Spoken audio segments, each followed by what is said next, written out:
A big part, perhaps the biggest part of Harry Potter is magic. Now, contrary to popular belief, magic isn't one thing. There are actually 5 different levels of magic. 3 of those levels are levels that you probably expect. But believe me when I say that the last 2 will teach you new fundamentals of the wizarding world.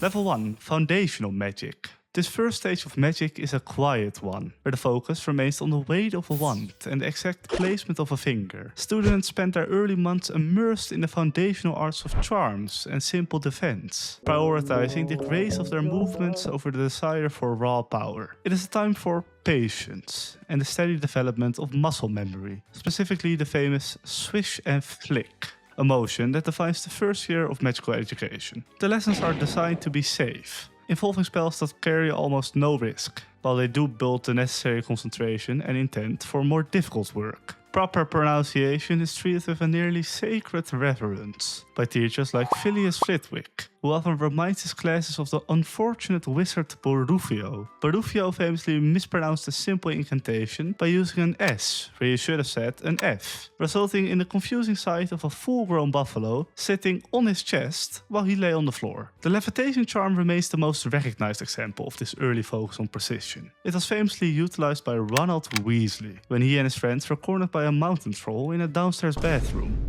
By focusing on the important swish and flick, he managed to lift the troll's own massive wooden club and drop it directly onto the creature's head.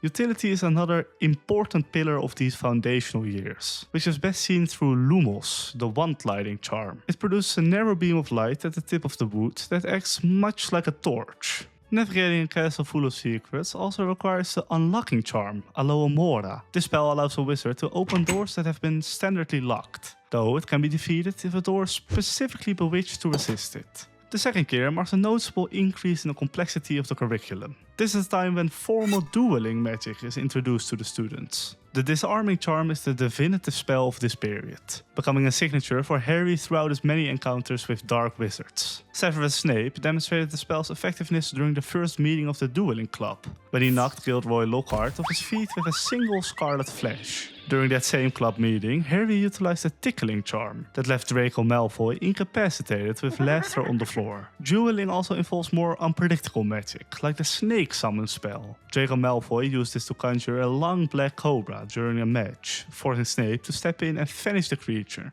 Level 2, Intermediate Magic.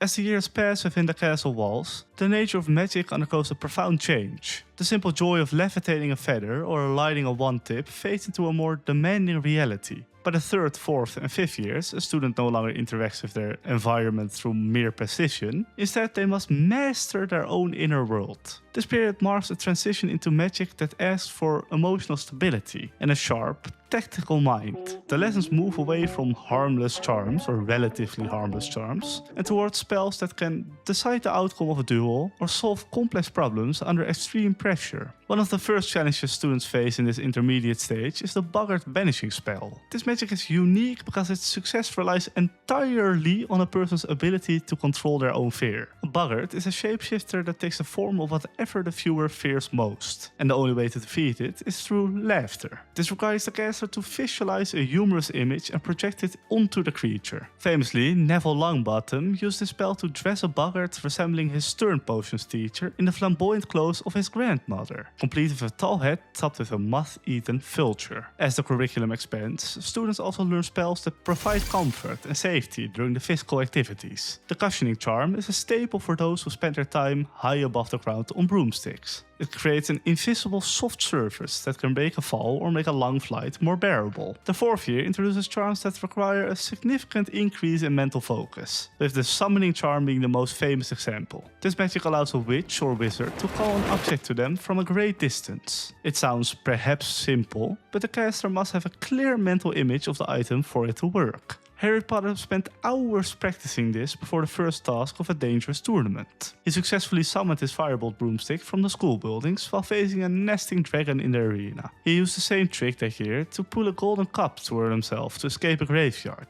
So getting that mental image right can be really important. By the 5th year, the shift focused towards the upcoming examinations that determine whether a student has mastered magic to a standard level. This is when combat magic becomes a central part of their education. The stunning spell is the preferred attack for many in the wizarding world. It produces a jet of scarlet light that can knock an opponent unconscious instantly, famously taught by Harry Potter in the Secret Defense Group, and also used by a large group of ministry officials against Professor McGonagall through the force of 4 spells hitting her chest at once. Though the force of 4 spells hitting her chest at once was so great, she had to be taken to the magical hospital, so it can do real damage. Silence is also an important part of a wizard's toolkit during these years. The silencing charm renders the target unable to make any sound.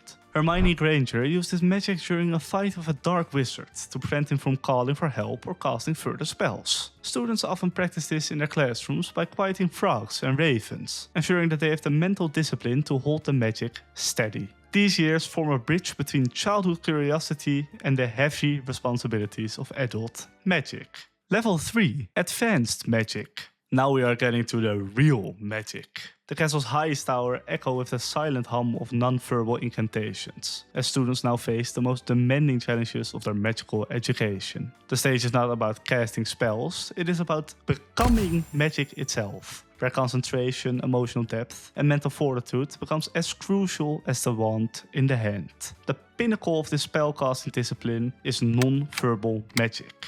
Non-verbal magic requires the caster to produce spells without uttering a single word. This is an extreme test of focus, as the mind must hold the incantation, intent and precision simultaneously. Wandless magic, an even rarer skill, is likened to riding a bike with no hands during an earthquake, a feat so difficult that even the most gifted witches and wizards often falter. Albus Dumbledore himself, quite a man, was known to perform wandless magic with effortless grace. One of the most iconic and emotionally taxing spells in advanced magic is the Patronus Charm. The Patronus Charm demands the caster channel their happiest memory to produce a fully formed guardian. This shimmering silver creature, unique to each witch or wizard, serves as a shield against dementors and other dark forces. Harry Potter first successfully cast his Patronus, a stag, in his 3rd year to repel a Dementor on the Hogwarts Express. But as we know, Harry Potter is especially talented.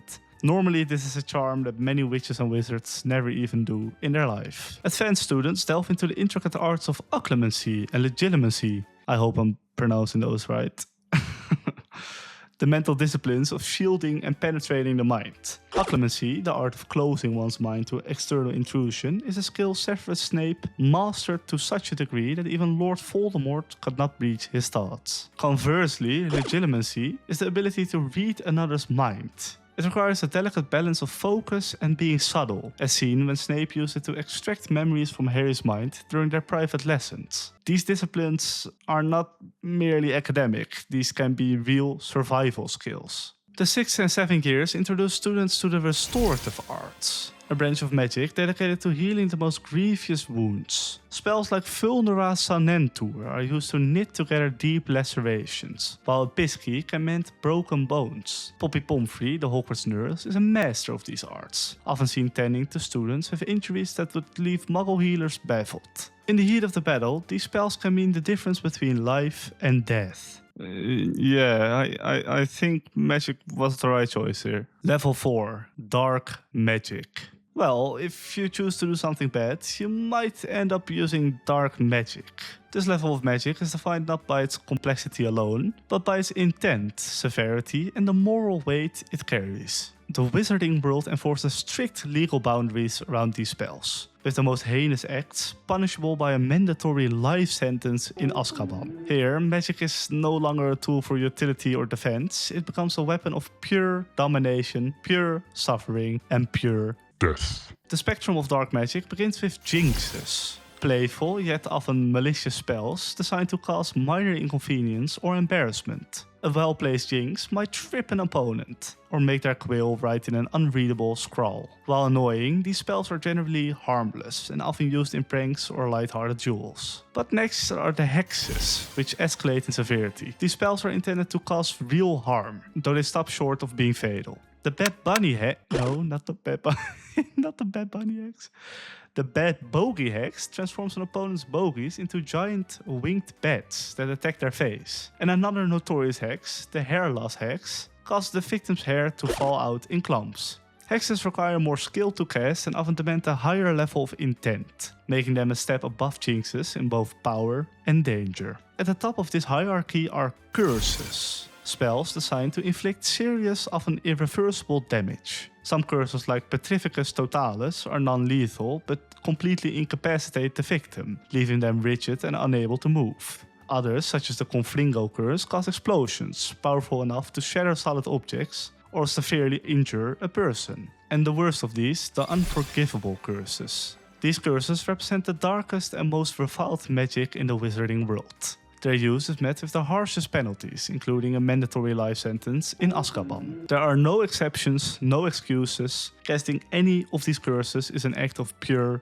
evil, and those who dare to use them are branded as dark witches or dark wizards. The first of these is Imperio. Imperio grants the caster total control over the victim's actions and will. The victim is forced to obey the caster's command, no matter how abhorrent, as if they were the caster's own thoughts. Barty Crouch Jr., disguised as Mad Eye Moody, used the Imperious Curse on Harry Potter during the Tri-Wizard tournament to force him into a deadly situation. Resistance to the Imperious Curse is possible through sheer willpower and mental fortitude, though breaking free from its grip is exceedingly difficult and requires intense focus and emotional strength. So while it is possible, it isn't that far from impossible. Next is Crucio. Crucio inflicts excruciating and unbearable pain on the victim, designed to break their will and spirit. The pain is so intense that it can drive victims to madness or leave them permanently scarred, both physically and psychologically. Bellatrix Lestrange used the Cruciatus Curse on Neville Longbottom's parents, Frank and Alice, to the point of driving them insane. There is no direct counter curse to stop the Cruciatus Curse once it has been cast, and the only real defense is to avoid being hit by it in the first place, as its effects are nearly impossible to endure. Now the final curse, the one